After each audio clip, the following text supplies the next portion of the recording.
To study the inheritance of stem height in garden pea plant, Mendel crossed true breeding tall pea plant with true breeding dwarf pea plant. And as we know that tallness in garden pea plant is controlled by capital T and dwarfness in garden pea plant is controlled by small t. And we also know that each character is controlled by a pair of genes.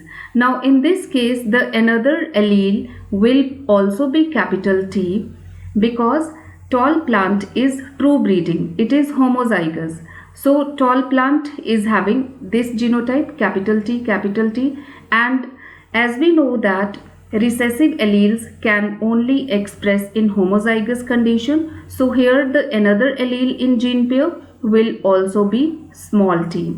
So this is now true breeding dwarf pea plant. Now during sexual reproduction it is obvious that gametes will be formed. So here these are the gametes formed. In case of a tall pea plant, all the gametes will be having capital T and a single capital T, and as we know that gametes are haploid and it is diploid organism. In diploid organism the alleles are in pairs for the particular character, but a gamete will have only half of the alleles. So that's why this gamete is having only single T because it is haploid. Similarly here in dwarf pea plant all the gametes will be having small t in them. Now when this gamete fuses with this gamete, now the individual so formed will have this genotype, and this is heterozygous tall. All plants in the F1 generation of such a cross will be tall. All heterozygous tall plants produced in F1 generation. Now what Mendel did next? Mendel self-pollinated the F1 generation plants, which is also called selfing, F1 selfing. So we will write here the genotype of F1 generation plants, this, and again this. Now during sexual reproduction gamete formation will be occurring, but this time there will be two types of gametes formed, one with the capital T and another with the small t, because haploidy has to be maintained in gametes. Gametes are formed after meiosis, and meiosis is a reductional division. Here also two types of gametes will be formed, one with capital T and one with small t. There is a probability that this gamete may fuse with this gamete or with this gamete, and there are probable chances of this gamete to fuse with this or with this. So this probability of fusion of gametes can be shown in the form of a square which is called Punnett square. Here on the right side Punnett square is shown, and the number of squares in the Punnett square depend upon the number of male gametes and the female gametes. So on one side we will write the gametes of one parent. Let us assume we have written the gametes of these parents on this side and the gametes of other parents here. Now this gamete may fuse with this gamete and the resultant genotype will be capital T, capital T. And there are equal chances that this gamete may fuse with this gamete, and their fusion we will write here capital T and small t. Then this gamete may fuse with this gamete, then the resultant genotype will be capital T, small t, and here this gamete may fuse with this gamete, then the genotype will be small t, small t. Now if we look for the phenotypic characters, we find that capital T is controlling tallness and it is in homozygous condition, so the plant will be tall. Here again capital T will be expressing because it is the dominant trait, small t will not express in the presence of capital T, so the plant will be tall. Here also the plant will be tall. Here both the alleles are small t, so that means the plant will be dwarf because small t controls dwarfness, and that dwarfness will only be represented when both the alleles are small. Now the plants obtained in this generation are called F2 generation. And let's see what's the phenotypic ratio of F2 generation plants. We got two types of phenotypes in F2 generation. They are tall and dwarf. And their phenotypic ratio, we got 3 tall and 1 dwarf. So the phenotypic ratio is 3:1. And how many genotypes we got here? We got here 3 types of genotypes. One is this, capital T, capital T.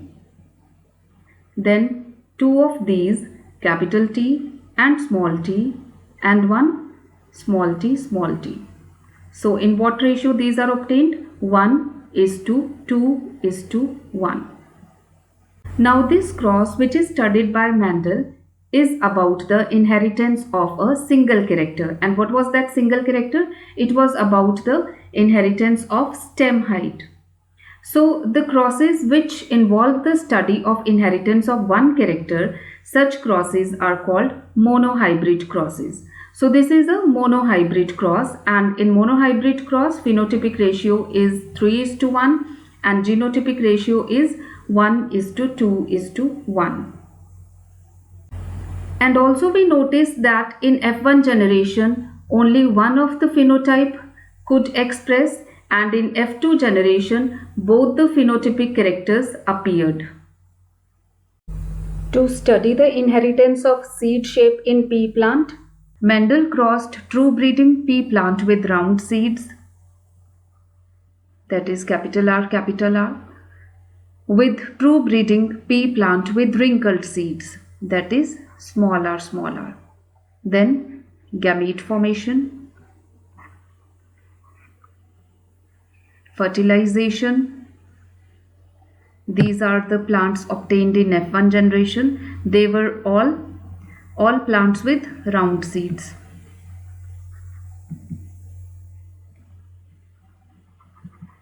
Not a single plant with wrinkled seeds produced.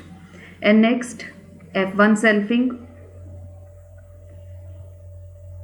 Now here 2 types of gametes formed.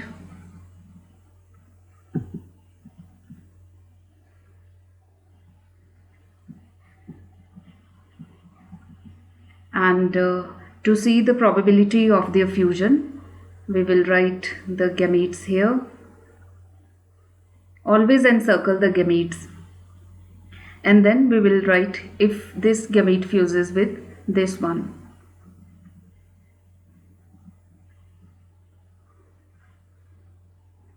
Likewise, this is the genotype of F2 generation plants. And if we look for the phenotypic characters, this plant will produce round seeds, this also round seeds, this also round seeds, but this one wrinkled seeds. So the phenotypic ratio, plants with round seeds and plant with wrinkled seeds were in the ratio of 3:1, 3 round and 1 wrinkled. And if we look for the genotypes, there were 3 types of genotypes obtained in the ratio of 1:2:1. So Mendel found that like the inheritance of stem height, the inheritance of seed color also follows the same pattern of inheritance. Based on the observations of monohybrid cross, Mendel proposed 2 laws of inheritance, law of dominance and law of segregation. According to Mendel's law of dominance, characters are controlled by discrete units called factors. Mendel's work was much before the invention of microscope. So physical existence of gene was not known at Mendel's time. So Mendel used the term factors for genes, and these factors, they control the characters. Then factors always occur in pair. There can be homozygosity or heterozygosity in pair. Then in a dissimilar pair of factors, that means heterozygous condition, one member of the pair dominates the other, as in this case capital T dominates the small t. So capital T will express its phenotype and it controls tallness. Small t controls dwarfness, but in presence of capital T, small t will not express, so the plant will be tall. So in a dissimilar pair of factors, one member dominates the other. The one which dominates is called a dominant factor, and the other which could not express itself is called recessive factor. Now let's discuss Mendel's law of dominance with respect to this monohybrid cross. As per Mendel, characters are controlled by discrete units called factors, and in this case the character of seed shape is controlled by two factors, that is capital R and small r. Then Mendel says that these factors occur in pairs. See, they occur in pairs. Mendel has also said that in a dissimilar pair of factors, that is in heterozygous condition, one factor dominates the other. The one which dominates and expresses its phenotype is called dominant factor, and the one which cannot express its phenotype due to the presence of dominant factor is called recessive factor.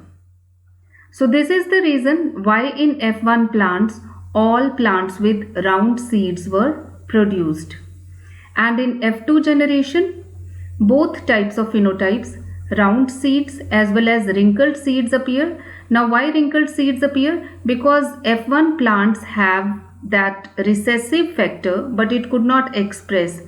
But in F2 generation, during gamete formation, what happened? There is probability that this gamete may fuse with this gamete. So when homozygosity of recessive factors occur, then recessive factors will also express their phenotype. Mendel's second law of inheritance is law of segregation. According to Mendel, though the parents contain two alleles, but during gamete formation, the factors or alleles of a pair segregate or separate from each other such that each gamete receives only one of the two factors. Let's see how. In a diploid organism, we know that each character is controlled by a pair of factors. And when gamete formation occurs, these organisms, they undergo meiosis. And we know that meiosis is a reductional division. So what happens? Only one factor of this pair goes into each gamete. So here also, this is the pair, but only one factor received by each gamete. Now, if a diploid plant is having heterozygous trait, means both the factors are dissimilar in a pair, then two types of gametes will be formed. One with capital R and another with small r, because here the diploid organism was having genotype capital R and small r.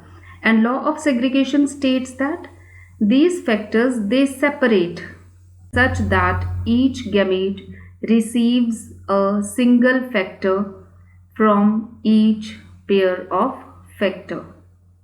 So this is law of segregation.